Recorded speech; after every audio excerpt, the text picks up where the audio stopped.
inta badanna waxaad ku garan doortaa qofkan inuu sixiroole yahay su-aasha ugu horreysa uu ku weydiiyaa magacaa buu ku odhanayaa waxaa haddana ku weydiinayaa magaca hooyada iyo magacaaga ayuu ku weydiinayaa dabadeedna maalintay tahaybu haddana u geynayaa halkaasaa waxa laga soo saarayaa burjigaagu wuxuu yahay wax burji la yidhaah bay isticmaalaan burjigaagu ma naariba ma maa'iba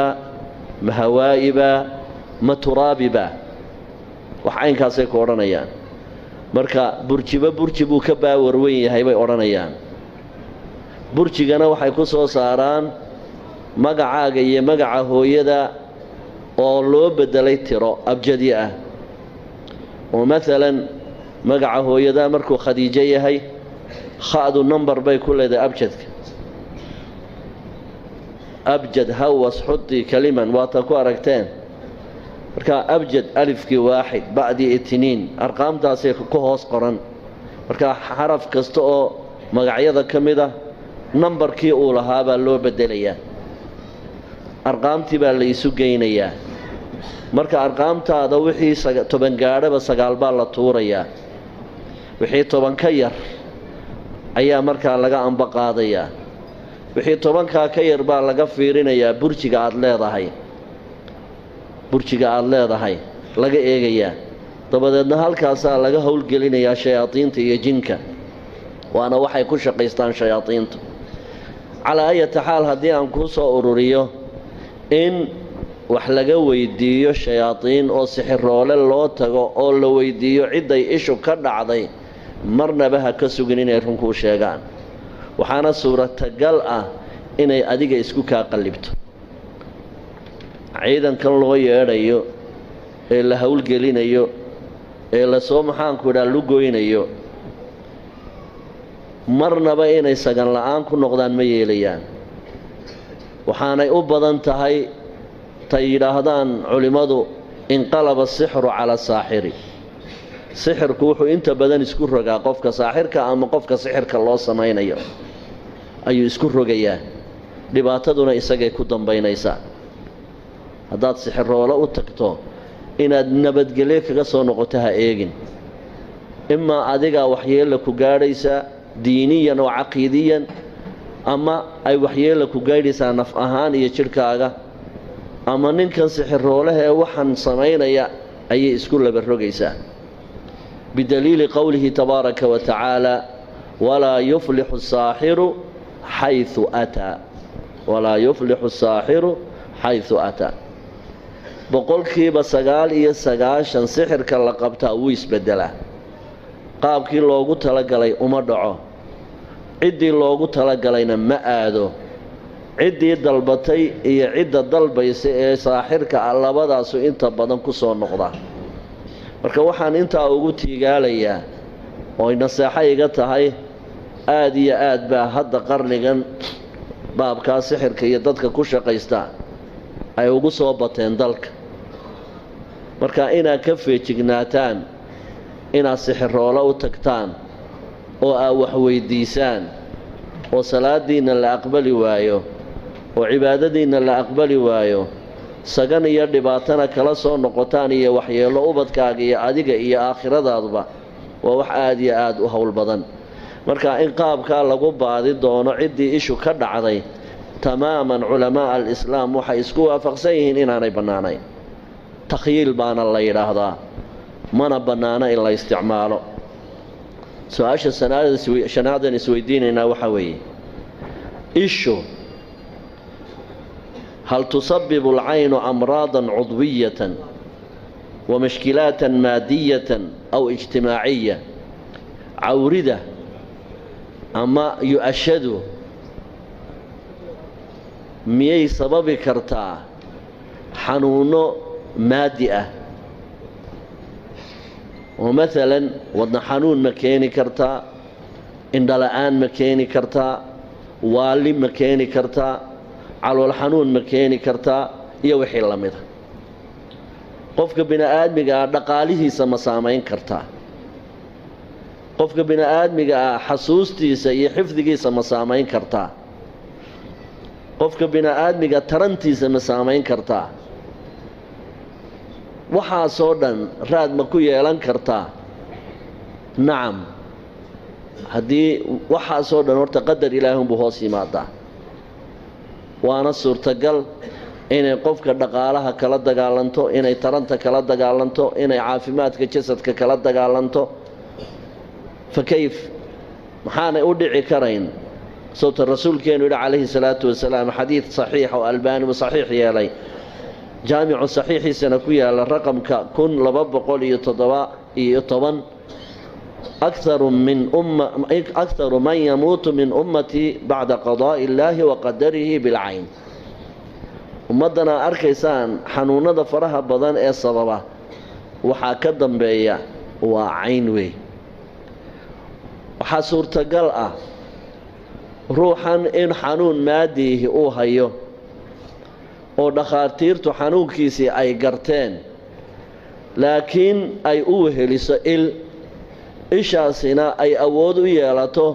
in dawada dhakhtarku bixinaya aanay la falgelin xanuunkii oo dawadii oo sideediya inay kaadida soo raacdo inay saxarada soo raacdo inay dhididka raacdo oo qofkii iyo xanuunkiisii ay islaazimaan xanuunkii dhakhtarku wuu helay shaybaadhkii wuu soo saaray bakteeriyadu tay ahayd waa la gartay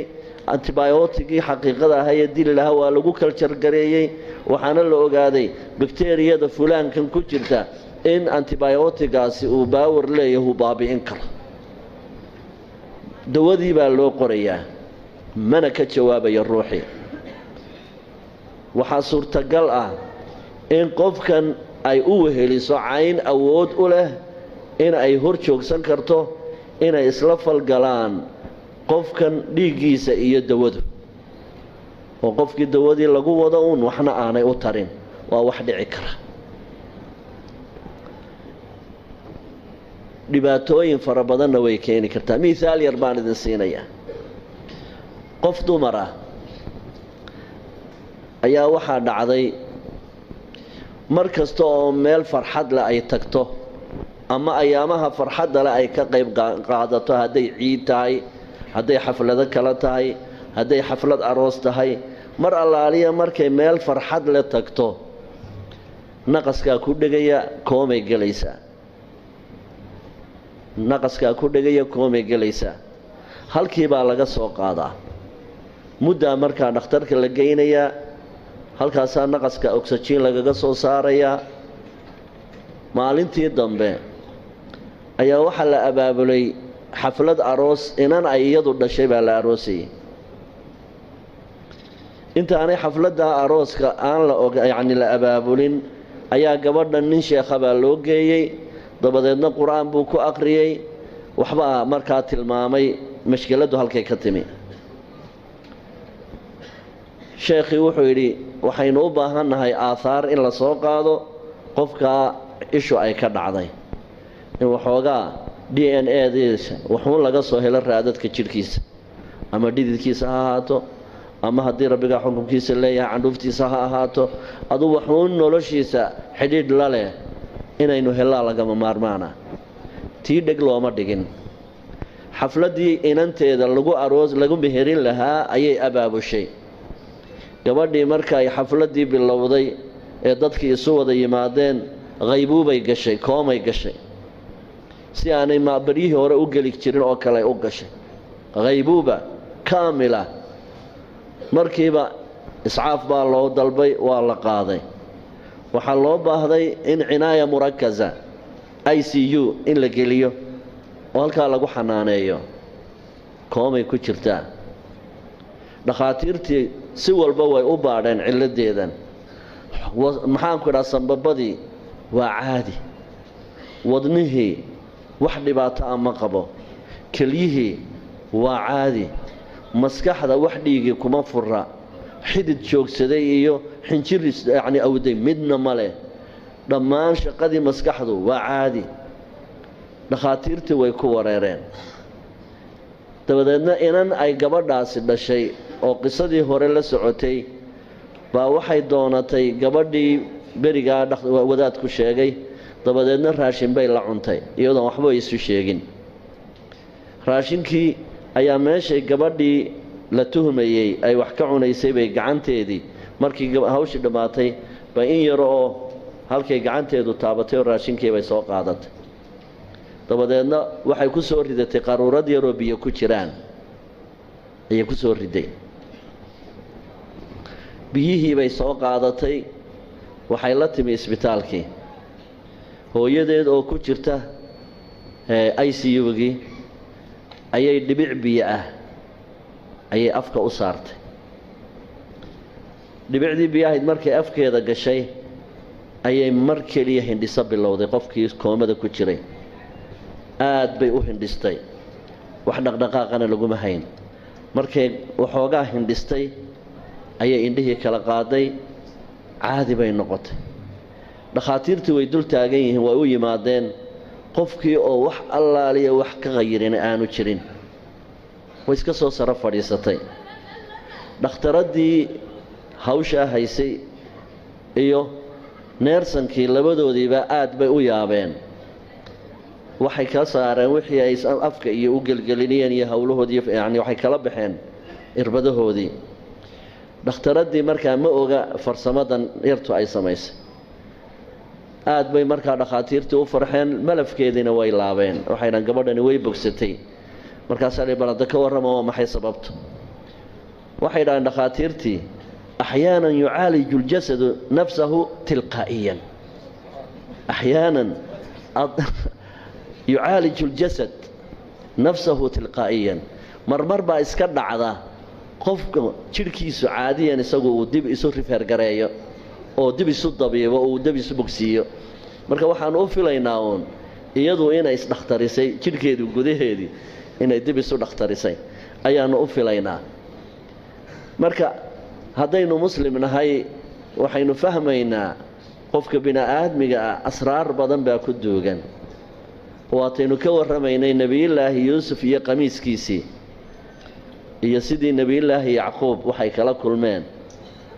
marka wax culusba ma ahan asraarta nolosha oo dhan diinta ay nooga warramaysa waa waxa iyagu fahmi la'yihiin dadka maadiyiinta ee cilmalmaadiga keliya wax ku bayskareeya in marka aasaar la helo oo qofkii lagu dabiibo way dhacday